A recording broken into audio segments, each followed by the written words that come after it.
Assalamu alaikum viewers, welcome to Fluent English. This is Mohammad Shahid Khan Shujat and today we're going to learn some cooking verb. So viewers, already আপনারা দেখতে পাচ্ছেন এখানে লেখা আছে cooking verbs মানে কি যে ক্রিয়াপদগুলো রান্নার কাজে ব্যবহার করা হয়।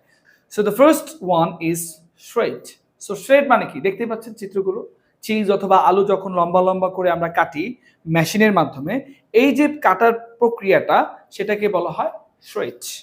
সো আশা করি বুঝতে পেরেছি, খুবই সহজ বিষয়। ওকে, এরপরে কি আছে ম্যারিনেট।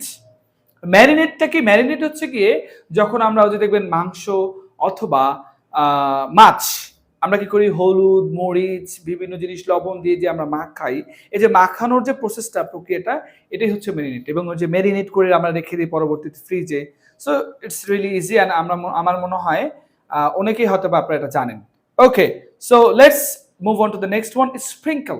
স্প্রিঙ্কল খুবই সহজ, কোনো কিছু যখন আমরা ছিটিয়ে দিই জিরা বা লবণ বা যে কোনো মশলা যখন আমরা ছিটাই, এই যে ছিটিয়ে দেওয়ার যে প্রসেসটা এটাকেই বলা হয় sprinkle. Okay, so let's move on to the next one. The next one is puree.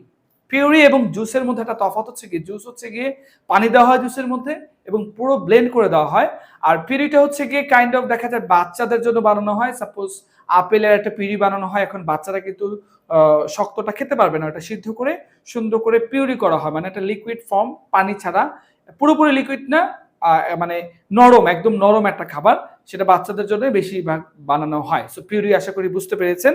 So let's move on to the next one. Okay, next কি আছে স্টার। স্টার খুবই বুঝতে পারছেন, যে আমাদের ভিডিওর মাধ্যমে বুঝতে পারছেন যে নাড়ানো, নাড়া দেওয়া। ওকে, সে ফর এক্সাম্পল আমি রান্না করছি আর নাড়া দিচ্ছি, তার মানে I am steering, I am steering. Okay, let's move on to the next one. Next one হচ্ছে নিট। সো ভিউয়ার্স, নিট জানার আগে আমাদের জানতে হবে ডো। ডোটা হচ্ছে গিয়ে আটার খামির যে আমরা তৈরি করি সেটা হচ্ছে ডো। যে পিৎজা বানানোর সময় যে আটার খামির তৈরি করা হয় বা পরোটা বা রুটি বানানোর সময় আটার খামির তৈরি করা হয়, সেটার ইংরেজি হচ্ছে কি ডো। আর এই যে ডো বানানোর যে প্রসেস এটা হচ্ছে কি নিট। সে ফর এক্সাম্পল আমি এখন সাপোজ যে আটা ছানছি, বলেন আটা ছানা বা আটা ছেনে আমি ডো বানাচ্ছি বা আটার খামির বানাচ্ছি। সে ফর এক্সাম্পল এখন আমি আটা ছানছি, এটার ইংরেজি হবে I am needing the do.